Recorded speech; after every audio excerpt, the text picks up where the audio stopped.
Hello and welcome back to Karma Stories. I'm Rob and I hope you are having a wonderful day today. Today I have some stories for you from the Malicious Compliance subreddit.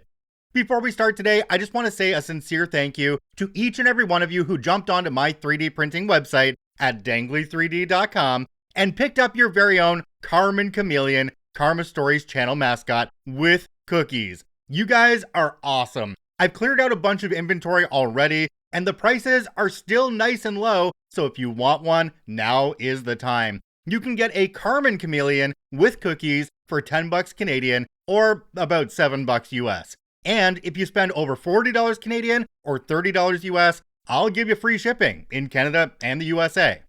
Again, thank you to each and every one of you. Check out the site for yourself at dangly3d.com. Alright, on to today's stories. Let's jump right in. This story comes to us from Trash LeBlanc. Coworkers and management got what they asked for because it's in the agreement. I'm actually excited to be able to contribute here for once. This is currently taking place in a casino in a province in Canada I work at, and it is a bit multifaceted.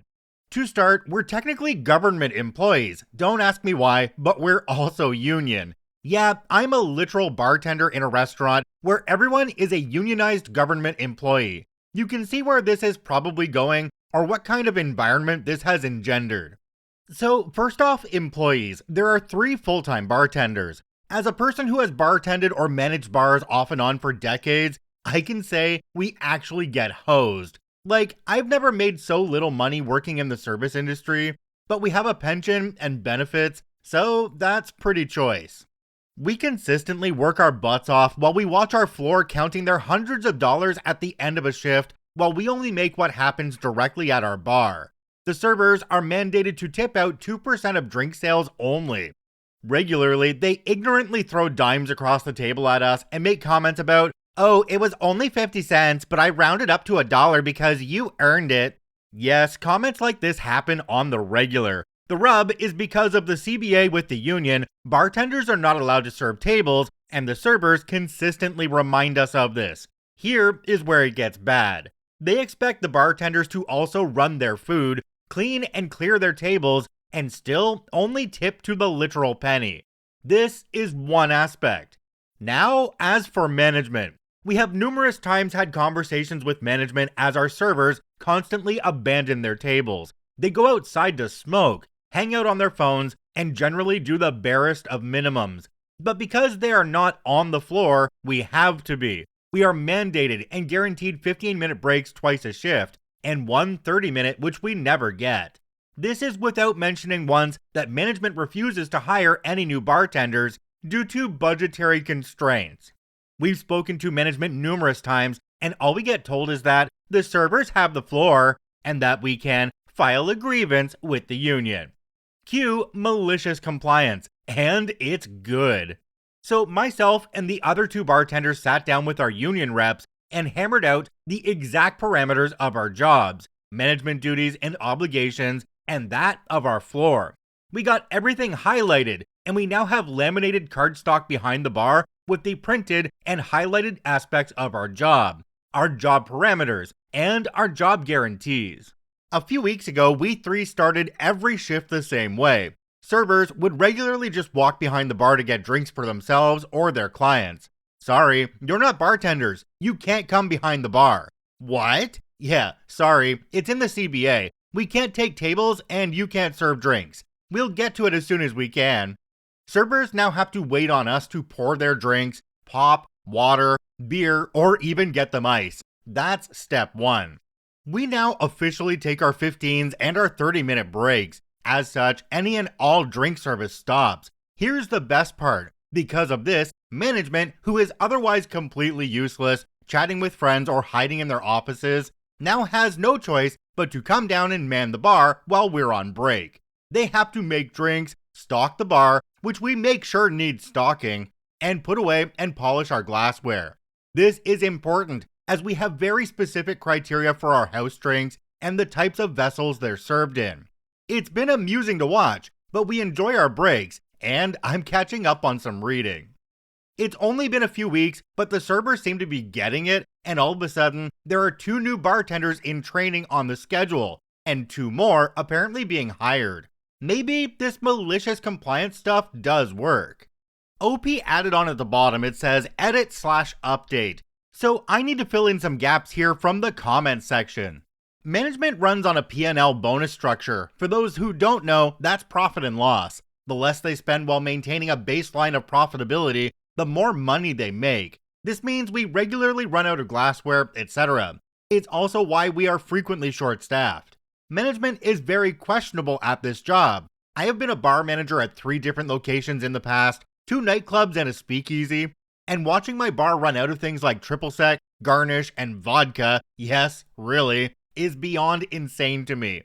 Upper management has a very weird nepotism feel to it.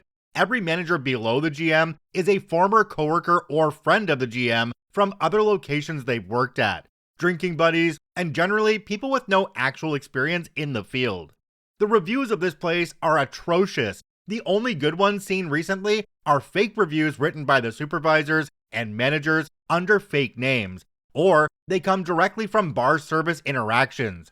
I don't mean to dump on the floor or servers, they do hard work, but the bar is the only staff ever on the floor from open to close, and we're the first point of contact at the door since we regularly don't have a host or a hostess. To add, our oldest bartender has been here 7 years and is around 60 years old. He holds or has held a supervisor position and has been the first and last point of contact for a lot of clients and regulars.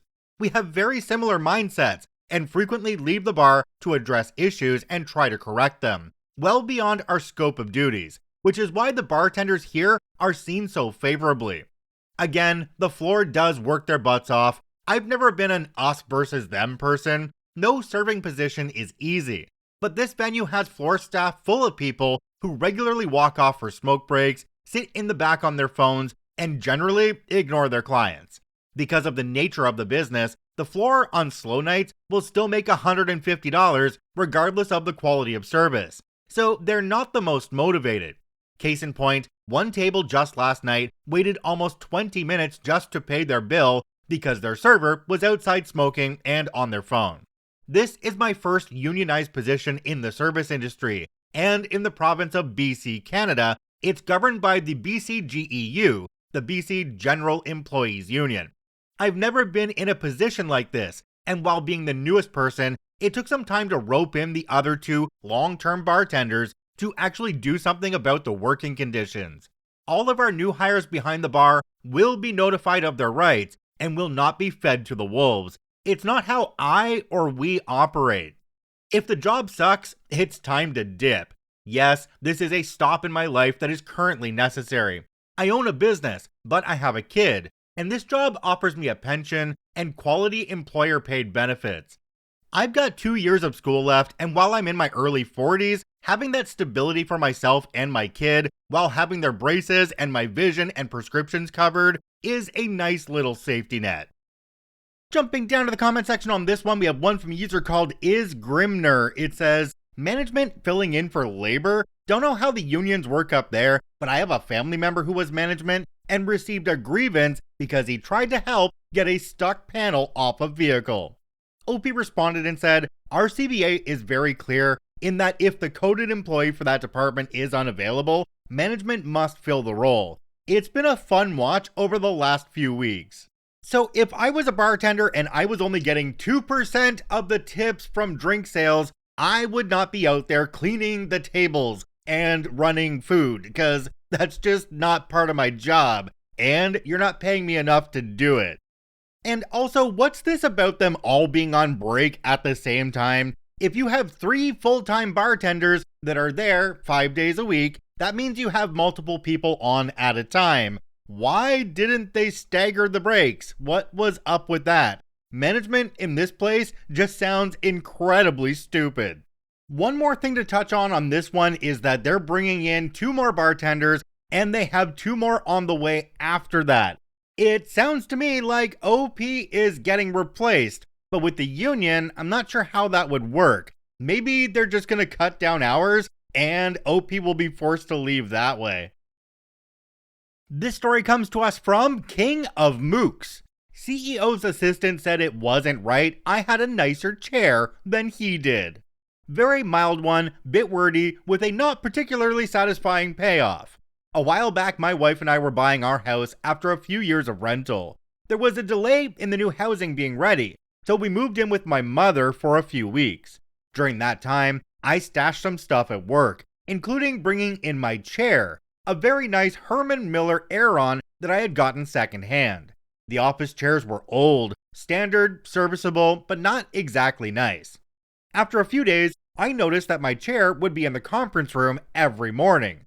No problem, I just wheeled it back to my desk. I was working 8 to 4 to avoid traffic, so was usually in first.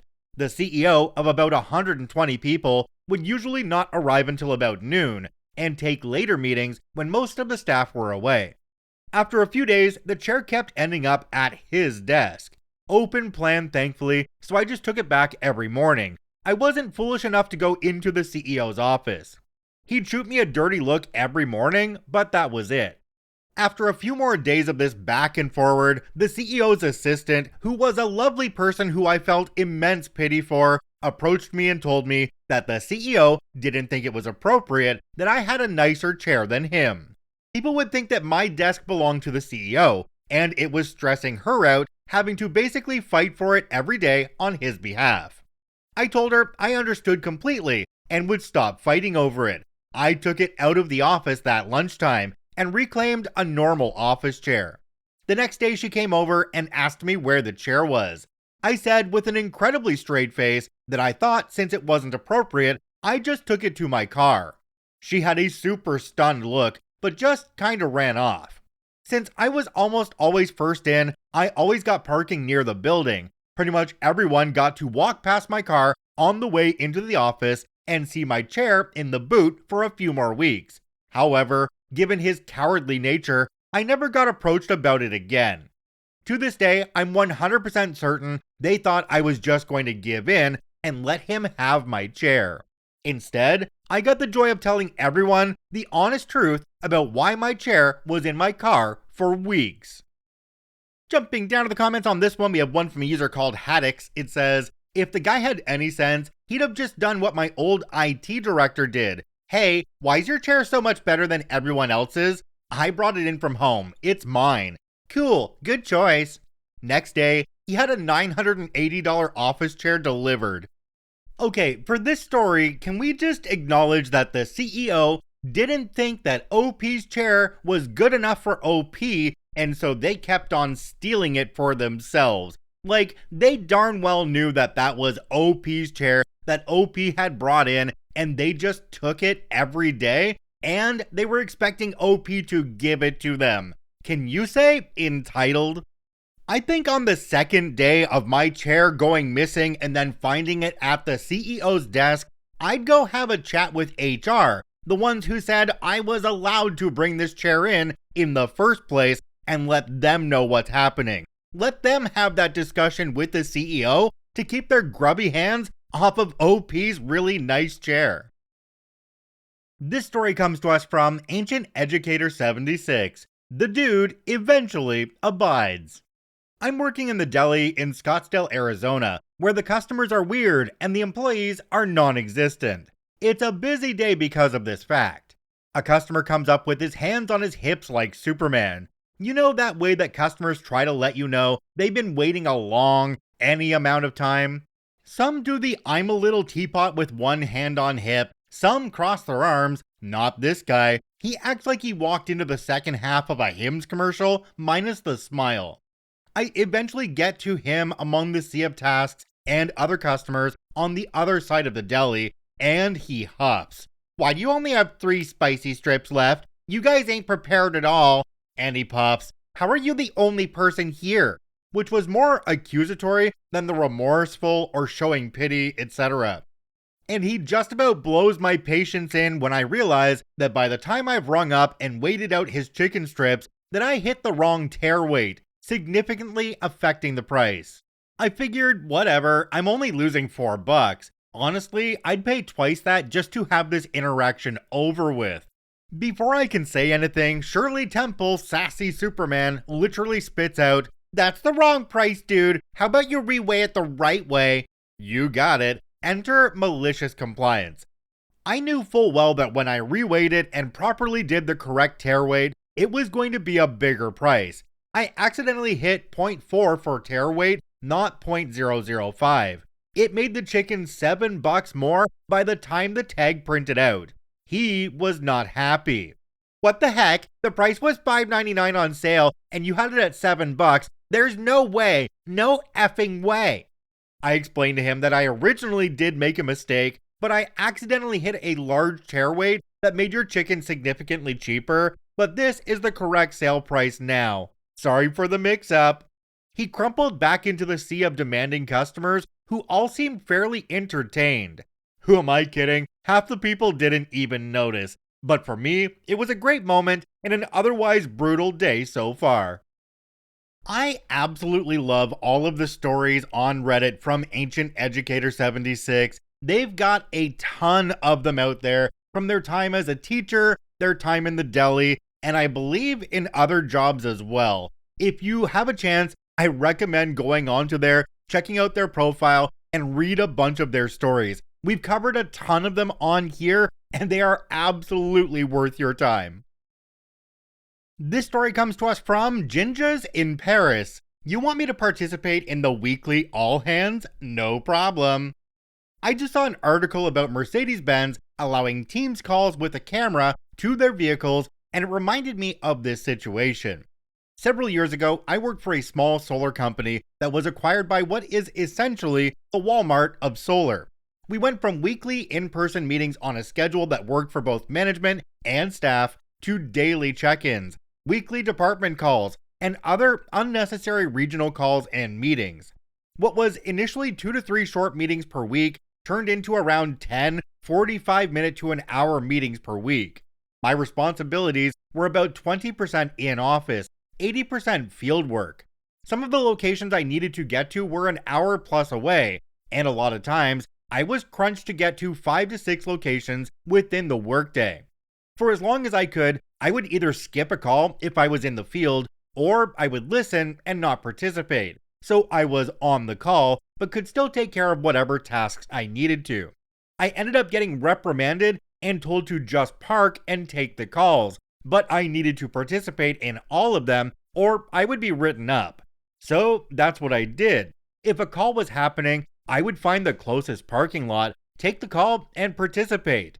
This company also scrutinized overtime and hours, so we couldn't work overtime without approval. This meant if I didn't get something done, I would just head back to the office and reschedule it for the following day. My coworkers did the same, and our productivity dropped overall by about 60%.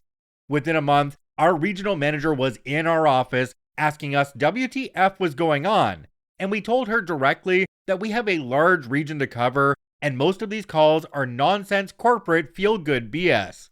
If they wanted productivity where it was before, they needed to cut the meetings, because meetings don't improve metrics. Actually being able to work does.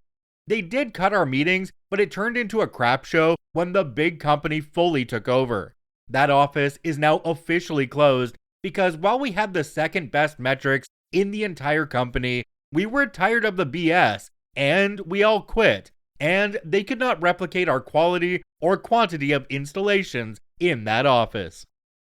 Well, I don't know on this one, but I think that they should schedule a meeting to go over how many meetings they're having and decide if these meetings actually need to be meted, right? Yeah, I have absolutely no idea what I'm talking about here, so it must be time to end this one. If you enjoyed this episode, make sure to follow us on your preferred podcasting platform, or if you're on YouTube, hit that subscribe button and drop a like on the video because it really does help us out. I thank you for watching and listening. I hope you have a wonderful day, and we'll see you tomorrow.